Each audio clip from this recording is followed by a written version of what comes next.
안녕하십니까. 대한변호사협회 인증 부동산 건설 분야 전문 변호사 법무법인 기성의 대표 변호사 박보준입니다. 오늘은 무등산 민간임대 창립준비위원회를 상대로 가압류 결정을 받은 소식을 준비했습니다. 광주지방법원이 총 9천만 원에 대한 가압류 결정을 하였습니다. 민간임대 아파트에 가입하시는 분들 중 탈퇴 및 환불을 받고자 하시는 분께 본 가압류 결정 소식에 대응에 도움이 되셨으면 좋겠습니다. 본 사건의 피고 무등산 민간임대 창립준비위원회는 광주시 동구 산수동 21-5번지 1원을 사업지로 하며 무등산 고운 라피네라는 아파트 단지로 홍보하고 있는 현장입니다. 지난 사건 소개에서 이 현장은 무등산 서밋폴의 민간임대 아파트라는 단지와 산수퍼스트 유스테이 협동조합 창립준비위원회는 시행주체로 손해배상 등 청구의 사건과 이후 승소 소식을 전해드린 바 있습니다. 분명히 동일한 직원의 현장임에도 단지와 시행주체를 바꾸어 회원을 모집하고 있는 실정입니다. 이번 사건의 의뢰인께는 총 3명으로 25년 초에 피고 조합과 가입 계약을 체결하셨습니다. 의뢰인들은 각각 3천만 원씩 총 9천만 원을 납입하셨습니다. 피고 직원들은 계약 당시 확정 분양가로 이 사건 아파트를 분양받을 수 있다고 설명했으며 자료에도 계약금, 중도금, 정가표로 표기되어 있습니다. 그러나 민간임대 아파트 사업은 그 특성상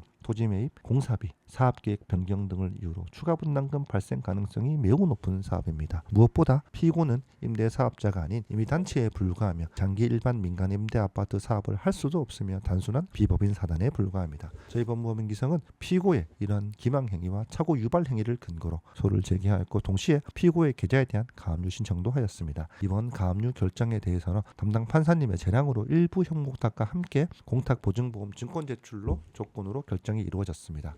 전에 공탁보증보험 증권 제출이 아닌 일부 형공탁이 요구된 점은 다소 아쉬운 부분이지만 승소 이후 집행을 위해서는 이렇게 담보를 제공하고 가압류 결정을 받는 것이 매우 중요합니다. 가압류를 해두지 않으면 승소하더라도 집행할 재산이 남아있지 않을 가능성이 매우 높기 때문입니다. 민간임대 아파트의 경우 특히 피고와 같은 임의단체가 추진하는 사업은 그 성공 사례를 찾기 어려울 뿐만 아니라 법의 사각지대를 이용한 탈법 행위에 해당합니다. 장기 일반 민간임대 아파트 사업의 주체는 반드시 임대사업자가 되어야 하며 임의단체가 이를 추진하는 것은 명백한 불법 행위에 해당합니다. 이처럼 민간임대 아파트에 가입하셨다가 피해를 입으신 분들은 신속하게 대응하셔야 합니다. 납입금은 사업 진행 과정과 계속해서 사용되기 때문에 시간이 지날수록 환불 가능한 재산이 줄어들 수밖에 없습니다. 문제가 있다고 판단되시면 저희 법무법인 기성의 상담을 받아보시길 권해드립니다. 이상 무등산 민간임대 창립준비위원회 무등산 고운 라핀의 가압류 결정 소식을 전해드렸습니다. 본 사건에 대한 진행 소식도 계속해서 알려드리도록 하겠습니다.